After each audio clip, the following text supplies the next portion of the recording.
ഇന്നത്തെ ഈ വിജയവേദി പ്രോഗ്രാമിലേക്ക് നല്ലവരായ പ്രേക്ഷകരെ ഇവരെയും സ്വാഗതം ചെയ്യുന്നു. ഇന്ന് ഈ എപ്പിസോഡ് തുടങ്ങുന്നത് ബലകഹള്ളി, ബാംഗ്ലൂരിലെ ഒരു സ്ഥലമാണ്. ഈ സ്ഥലത്തും ഒരു മലയാളിയുണ്ട്, നല്ലൊരു മലയാളി കുടുംബമുണ്ട്. അവരുടെ ആ വിജയകഥയാണ് ഇന്ന് നമ്മൾ ഷെയർ ചെയ്യാൻ പോകുന്നത്. കലരക്കൽ ബിൽഡേഴ്സിന്റെ പ്രൊപ്രൈറ്ററായ മിസ്റ്റർ ഡേവിസ് കലരക്കലിനെയാണ് ഇപ്പൊ നമ്മൾ മീറ്റ് ചെയ്യാൻ പോകുന്നത്. അതിനു മുന്നതായിട്ട് അദ്ദേഹത്തിനെ സ്വാഗതം ചെയ്യാം. നമസ്കാരം സാറിന്റെ സ്വന്തം നാട് കേരളത്തിൽ എവിടെയാണ്? അങ്കമാലി. ജനിച്ച് വളർന്ന് പഠിച്ചതൊക്കെ അവിടെ തന്നെയാണ്. പിന്നെ എപ്പോഴായിരുന്നു കർണാടകയിലേക്ക് വന്നത്? കർണാടകയിൽ വന്നത് 1990. എന്തിനു വേണ്ടിയിട്ടായിരുന്നു ഇവിടേക്ക് വന്നത്? എൻ്റെ ജ്യേഷ്ഠൻ അവിടെ ഉണ്ടായിരുന്നു. ജ്യേഷ്ഠൻ്റെ അടുത്തേക്ക് വന്നത്. ജ്യേഷ്ഠൻ എന്ത് ചെയ്യായിരുന്നു ഇവിടെ? ആളിവിടെ രാഗം ടൈലേഴ്സ് എന്ന് പറയും. രാഗം ടൈലേഴ്സ്, ടൈലറായിരുന്നു. ഷോപ്പായിരുന്നു. അപ്പോൾ ജ്യേഷ്ഠന്റെ കൂടെ ചുമ്മാ വന്നു നിന്നതാണോ? അല്ല, അതിന് മുമ്പ് ഞാൻ ഗൾഫിലായിരുന്നു. അപ്പൊ എത്ര വയസ്സിലാണ് നാട് വിട്ടത്? നാട് വിട്ടത് ഒരു 22 വയസ്സിൽ നാട് വിട്ടു. നേരെ പോകുന്നത് പഠിപ്പ് കഴിഞ്ഞ ശേഷം നേരെ കഴിഞ്ഞിട്ട് ഗൾഫിന് പോയി. അവിടെ എന്തായിരുന്നു ജോലി? ഗൾഫില് പ്ലംബിംഗ് വർക്ക് ആയിരുന്നു. അപ്പൊ എന്തായിരുന്നു? DME ആയിരുന്നു പഠിച്ചിട്ടുണ്ടായിരുന്നത്? ഞാൻ ITI ആണ് പഠിച്ചിട്ടുണ്ടായിരുന്നത്. അപ്പൊ പ്ലംബിംഗ് വർക്ക് എവിടെ? ഗൾഫിലെ ബഹ്റൈനില്. എത്ര കാലം ഉണ്ടായിരുന്നു? ഞാൻ അവിടെ 5 വർഷം ഉണ്ടായിരുന്നു. 5 വർഷം ഉണ്ട്. അപ്പൊ ഒരുവിധം കുറച്ച് പൈസയൊക്കെ ചേർത്തിട്ട് അവിടെ ചേർത്തൊന്നും ഉണ്ടാക്കിയിരുന്നു. ഒന്നും ഉണ്ടാക്കില്ല.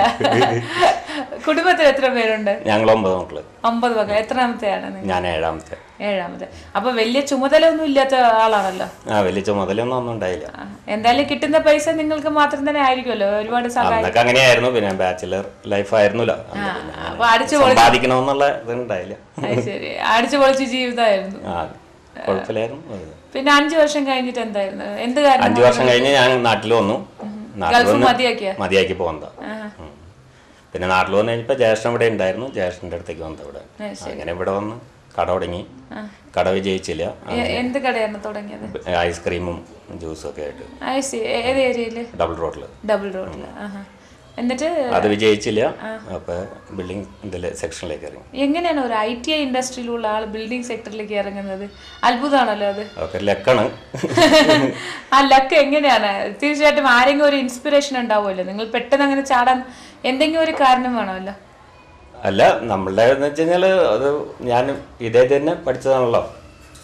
അല്ല, ഇതേ ഫീൽഡ് അറിയാവുന്നത് കൊണ്ട് അതേതിലേക്ക് അങ്ങനെ ഇറങ്ങി. അങ്ങനെ ഫസ്റ്റ് ഫിലോമിനാസിന്റെ ഒരു വർക്ക് ചെയ്തു. അവിടെ പ്ലംബിംഗ് വർക്ക് ചെയ്തേ. അവിടെ ഒരു സ്റ്റീഫൻ സിസ്റ്റർ ഉണ്ടായിരുന്നു. ആ സിസ്റ്റർ മുഖാന്തരം അങ്ങനെ കണ്ടിന്യൂ ചെയ്തു. അത് കഴിഞ്ഞ് പിന്നെ സത്യമംഗലത്ത് ഒരു ബിൽഡിംഗ് ചെയ്തു, ഹോസ്പിറ്റല്. തമിഴ്നാട്ടില്. എന്ത് ഹോസ്പിറ്റലാണ്? അവിടെ ഒരു ജനറൽ ഹോസ്പിറ്റൽ തന്നെ. അതിന്റെ പ്ലംബിംഗ് വർക്ക് മുഴുവൻ അത് ബിൽഡിംഗ് കോൺട്രാക്ട്. ഫസ്റ്റ് ഹോസ്പിറ്റൽ ചെയ്തത്. ശരി, ഫസ്റ്റ് ബിൽഡിംഗ് ആണ്. ബിൽഡിംഗില് ചെയ്തത് ഫസ്റ്റ് ഹോസ്പിറ്റലാണ്. എങ്ങനെയാണ് ഒരു പ്രയർ എക്സ്പീരിയൻസ് ഇല്ലാതെ നിങ്ങൾക്ക് ആ പ്രോജക്റ്റ് അവർ തന്നത്? ബിക്കോസ് ഞാൻ ഗൾഫിൽ വെച്ച ഒരു എഞ്ചിനീയർ ഇംഗ്ലീഷുകാരനുണ്ടായിരുന്നു. ആളെനിക്ക് അന്നാളെ പ്ലാൻ നോക്കാനും ഇതൊക്കെ ഐഡിയ ഒക്കെ തന്നിരുന്നു. പുള്ളി ധൈര്യം തന്നിരുന്നു. എന്നെ ഭയങ്കര ഇഷ്ടമായിരുന്നു ആൾക്ക്. അത് കാരണം അന്നേ കുറച്ച് എക്സ്പീരിയൻസ് ഉണ്ട് ബിൽഡിങ്ങിൽ. ഇത് എന്തുകൊണ്ട് ധൈര്യമായിട്ട് ഇറങ്ങി. പിന്നെ ദൈവത്തിന്റെ ആ ഒരു സഹകരണമുണ്ട്. പിന്നെ എന്താ വെച്ചാൽ ബിൽഡിംഗ് എന്ന് പറയുന്നത്, അതും ഹോസ്പിറ്റൽ ബിൽഡിംഗ് ഒക്കെ എന്ന് പറയുമ്പോൾ നമുക്ക് നല്ലൊരു ഐഡിയ വേണം. ഒരു ഹോസ്പിറ്റൽ എന്ന് പറയുമ്പോൾ പല രീതിയിലുള്ള റൂംസ് ആണ് ഉള്ളത്. ഒരു ഓപ്പറേഷൻ തിയേറ്റർ ആയാലും അല്ലെങ്കിൽ ഒരു വാർഡായാലും നോർമൽ ചെക്കിംഗ് റൂം ആയാലും ഔട്ട് പേഷ്യൻ എല്ലാം ഡിഫറെന്റ് ആണ്. അപ്പൊ അതിനെ കുറിച്ചുള്ള നല്ലൊരു ബോധം വേണം. എന്നാൽ മാത്രമേ ആ ഹോസ്പിറ്റൽ ബിൽഡിംഗ് സ്ട്രക്ചർ ചെയ്യാൻ പറ്റുള്ളൂ. അവരുടെ 2-3 ബിൽഡിങ്ങുകൾ ACC ഗവൺമെന്റുകാരുടെയാണ്. അവർ 2-3 ഹോസ്പിറ്റൽ തന്നെ കാണിച്ചു തന്നു. അതേ മോഡലിലാണ് അവര് കാണിച്ചു. ഓരോ ഹോസ്പിറ്റലുകളുണ്ട്. അങ്ങനെ അപ്പൊ നിങ്ങളായിട്ട് തന്നെ ചെയ്യണം എന്നുള്ള ആ ചുമതല ഒന്നും ഉണ്ടായിരുന്നില്ല. അവര് കാണിച്ചു തന്ന എക്സാമ്പിൾസ് ഒക്കെ നോക്കിയിട്ടൊക്കെയാണ് ചെയ്തെന്ന് പറഞ്ഞാൽ അവര് കാണിച്ചു തന്നു. പ്ലാനൊക്കെ നമ്മുടെ തന്നെ. പിന്നെ ഈ അച്ഛനുണ്ടാക്കി കൃഷി ആ സമ്പത്തൊക്കെ വിട്ടിട്ട് നമ്മുടെ കേരളം, നമ്മുടെ സ്വന്തം ഭൂമി വിട്ടിട്ട് നമ്മൾ മറുനാട്ടിലാണ് വന്ന് ജീവിക്കുന്നത്. നമ്മൾ ഈ മറുനാട്ടിലെ ബാക്കിയുള്ളവര് അല്ലെങ്കിൽ കന്നഡികരോ അല്ലെങ്കിൽ അടുത്ത ലാംഗ്വേജുകാരുടെ സഹകരണം എങ്ങനെയാണുള്ളത്? അവർക്ക് നമ്മളോടൊക്കെ വലിയ താല്പര്യം. അതെ, നമ്മളോടൊക്കെ ഭയങ്കര താല്പര്യമാണ്. നമ്മളോടൊക്കെ ഭയങ്കര റെസ്പെക്റ്റാണ്. മലയാളീസ് എന്ന് പറഞ്ഞാൽ അവർക്ക് പ്രത്യേകിച്ച് നമ്മൾ കാര്യമാണ്, ഇഷ്ടമാണ്. അതിന് എന്താണ് കാരണം? എനിക്കറിയില്ല. അവര് മലയാളീസിനെ അവർക്ക് ഭയങ്കര ഈ മലയാളികൾ എവിടെ ചെന്നാലും അവിടെ ഉള്ള ആൾക്കാരെ കൈയിനാകും. നമ്മുടെ സംസാര രീതിയും കാര്യങ്ങളൊക്കെ ആയിരിക്കും ചിലപ്പോൾ, എന്തെന്നറിയില്ല. പക്ഷെ എങ്കിൽ അവര് നമ്മുടെ നാട്ടിലേക്ക് വന്നാൽ നമ്മൾ വിട്ടുവയ്ക്കുന്നില്ല, അതുണ്ടാവില്ല. അതൊരിക്കലും ഉണ്ടാവില്ല അല്ലെ. അത് എന്തുകൊണ്ടാണ് നമ്മുടെ മലയാളികൾ പുറത്ത് ചെന്ന് ബാക്കിയുള്ളവർ എന്തെന്ന് എനിക്കും അറിയില്ല. അവർക്ക് ഭയങ്കര നമ്മളോട് ഭയങ്കര, നമ്മൾ നല്ല രീതിയിൽ നിൽക്കുന്നു അവരോടും, അവരോട് മോശം ചെയ്യണില്ല.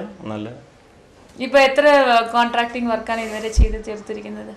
ഒത്തിരി ചെയ്തിട്ടുണ്ട്, എണ്ണം വെച്ചിട്ടില്ല. ഒത്തിരി ചെയ്തിട്ടുണ്ട്. അതില് വലിയ വലിയ പ്രോജക്റ്റ് ഏതൊക്കെയാണ് ചെയ്തിരിക്കുന്നത്? അപ്പാർട്ട്മെന്റ്, ഹോസ്പിറ്റല്, ഇതൊക്കെ.